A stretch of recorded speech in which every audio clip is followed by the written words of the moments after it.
Presiden Jokowi mengunjungi sejumlah pengungsian dan titik daerah terdampak bencana banjir lahar hujan di Kabupaten Agam, Sumatera Barat. Presiden meninjau daerah Simpang Bukit Batabuah, Kabupaten Agam, Provinsi Sumatera Barat.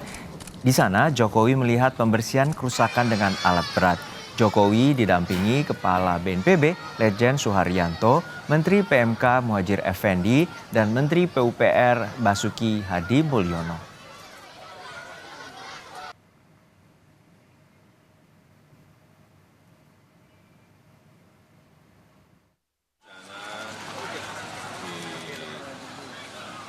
Agam maupun di tanah datar ini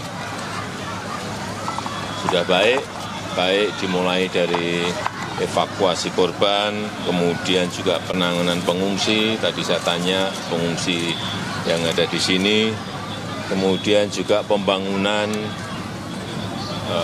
jalan dan juga jembatan-jembatan darurat. Semuanya sudah dilakukan dan masih ada 1-2 yang masih dalam proses. Ini kita kejar agar semuanya secepatnya kembali normal.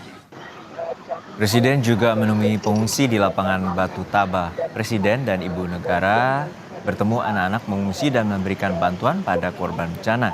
Selain itu, Jokowi juga memberikan santunan pada warga yang rumahnya rusak dan memberikan santunan bagi warga yang keluarganya menjadi korban bencana.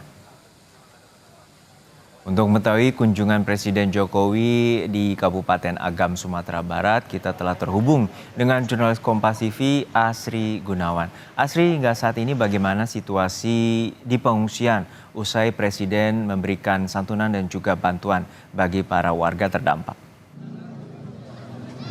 Ya, saat ini posko pengungsian di lapangan Batu Taba, Kabupaten Agam, Sumatera Barat masih dipadati oleh warga khususnya yang terdampak dan juga para pengungsi karena kita ketahui bersama, Juno dan saudara, tadi usai Presiden Joko Widodo mengunjungi posko pengungsian di Batu Taba ini, masyarakat begitu antusias menerima bantuan sekaligus juga kehadiran dari Presiden Joko Widodo. Tadi sempat memberikan bantuan kepada anak-anak, kemudian memberikan bantuan berupa makanan, kebutuhan pokok, kebutuhan pangan, hingga santunan duka kepada para korban terdampak, khususnya ini yang mengalami kerusakan rumahnya ini secara berat, sedang dan juga ringan, hingga ada santunan duka bagi ahli waris korban meninggal dunia yang diberikan oleh Presiden Joko Widodo. Kalau saya pantau di sini, Juno dan saudara, ada sejumlah posko selain tenda pengungsian, ada juga posko trauma healing. Ini di mana para pengungsi ataupun juga korban terdampak banjir lahar dingin Gunung Merapi bisa melakukan trauma healing atau kemudian kembali memulihkan kondisi psikisnya pasca bencana, karena kita ketahui juga pasca bencana ini menyebabkan trauma kepada para korbannya begitu. Kemudian selain itu ada pojok yang mana bisa dimanfaatkan oleh anak-anak, di mana ini ada taman hiburan bisa digunakan oleh anak-anak bermain, dan juga ada posko kesehatan ini untuk mengecek kesehatan bagi para warga yang mengungsi. Diketahui dari data BNPB ada ratusan warga yang mengungsi di posko Batu Taba ini, Juno dan saudara, dan angka ini memang berubah-ubah.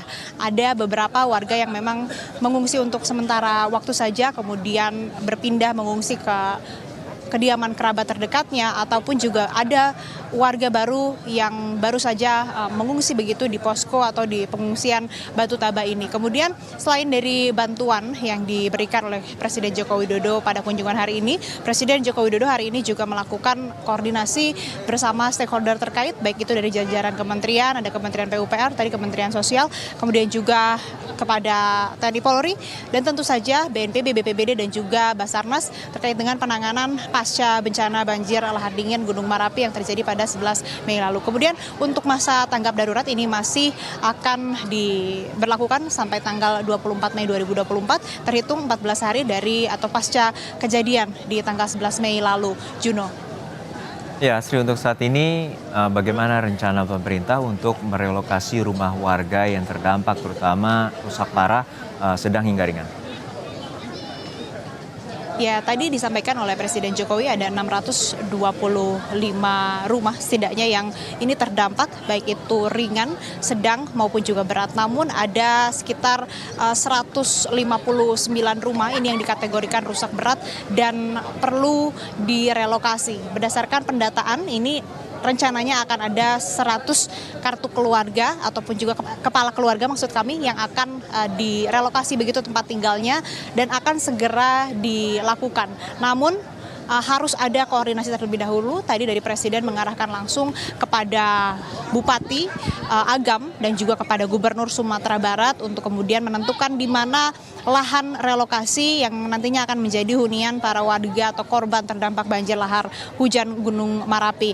Nah, apabila lahannya sudah ada, sudah ditentukan, maka pembangunan untuk relokasi hunian dari warga terdampak ini bisa langsung dilakukan karena tadi seperti yang disebutkan oleh Presiden Jokowi bahwa bahan-bahan atau barang-barang bangunan ini sudah disiapkan sehingga memang saat ini hanya butuh lahan mana saja yang bisa dijadikan lahan relokasi untuk dihuni warga kemudian baru bisa langsung dibangun. Nah, lahan yang akan menjadi lahan relokasi yang perlu diperhatikan tentu saja ini harus dipastikan tidak merupakan aliran dari lahar dingin, tidak membahayakan dan dipastikan juga ini bisa dihuni atau layak dihuni, tidak menimbulkan kembali kerusakan ataupun juga menjadi atau potensial dilalui oleh lahar dingin maupun juga banjir dari sungai ataupun juga dari material Gunung Merapi begitu.